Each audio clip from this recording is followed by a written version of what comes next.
Catherine, and you're watching Only Downtown on GTV3. Hi, I'm Renee Jackson with the Downtown Lexington Corporation, and you're watching Only Downtown.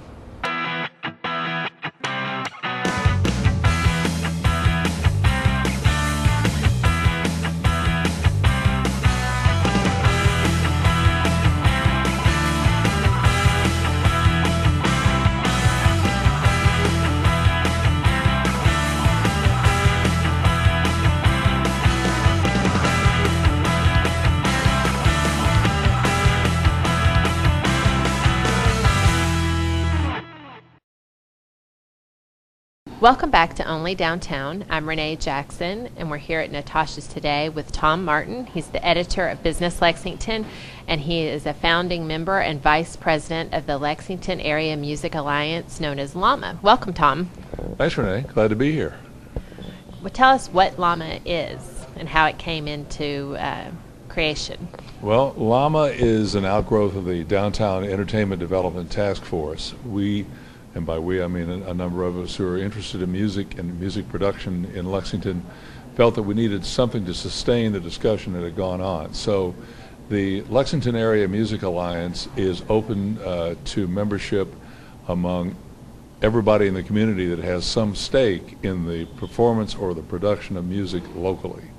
Not just Lexington, but of course in the central Kentucky region. And that can include, obviously, venues and working musicians, but also studios, event promoters, event producers, music educators, music instrument retailers, music educators, I think I already said that, but anybody that has some sort of a stake in the business in the region. And what are some of the initiatives that you've worked on in the past, or what are you working on now? In the past, we've worked on legislation that went before the state legislature that was passed by the House, made it into a Senate committee, and then got pretty much overwhelmed by the whole budget fiasco of last year. So we're going to bring it back. But that piece of legislation, sponsored by Representative Ruth Ann Palumbo here in Lexington, would have lowered to age 18 the permissible age for a member of a working band or their crew to be on the premises of a liquor by the drink venue on the day of the performance.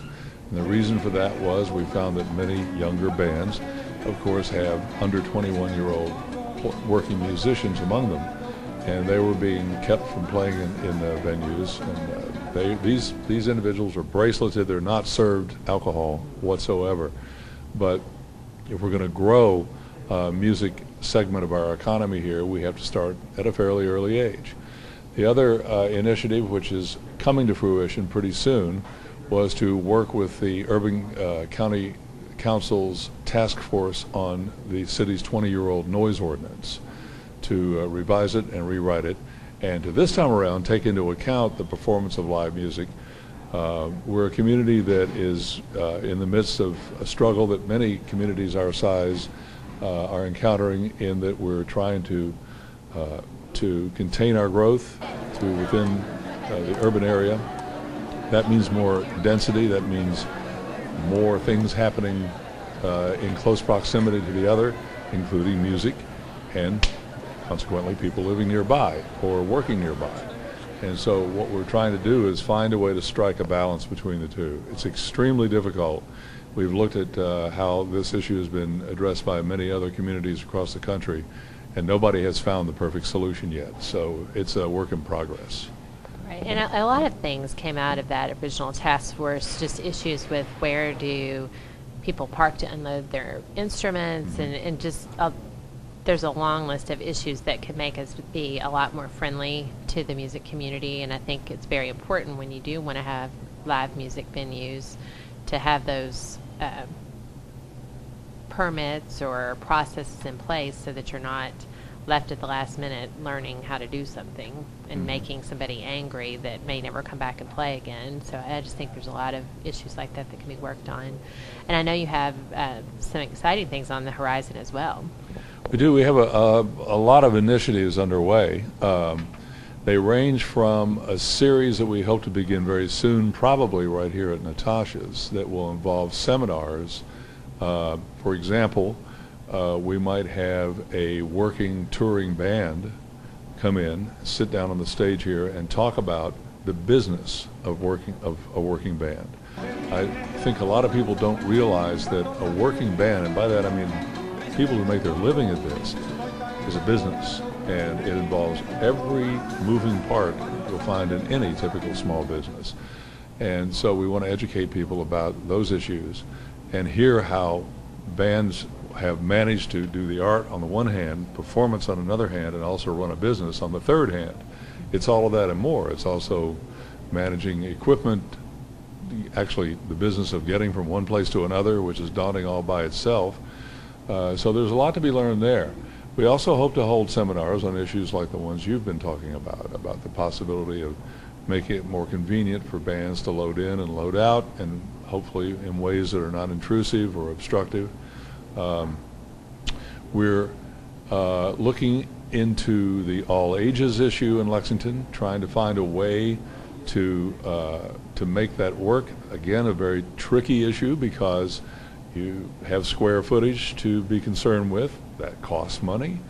It must be sustained, and by and large, it's very difficult to operate a music venue that isn't receiving most of its revenues from alcohol sales.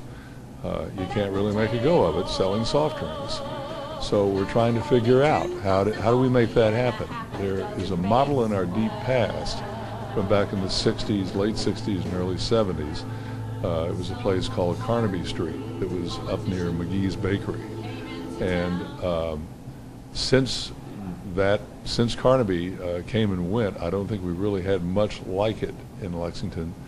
But the all ages piece of this is a missing link. We want to enable young artists who are just becoming accustomed to performing before crowds to get the experience of being on a stage, being on time for their performance, negotiating with management, being on stage, being under lights, before microphones, dealing with a sound tech, having a program, being able to execute it, and get off stage, load out, figure out how they're supposed to be paid. All of those issues have to be nurtured over time. It's never too early to begin, and by the way, along the way, these young people are also learning many of the ethics and the truisms of running a business. Another initiative that we have going on that we have not really rolled out yet, so it's still in formative stages, is radio programming. We're in the formative stages of creating a format that will appear on a local public radio station in the market that will highlight local artists, what they're doing, what they're about.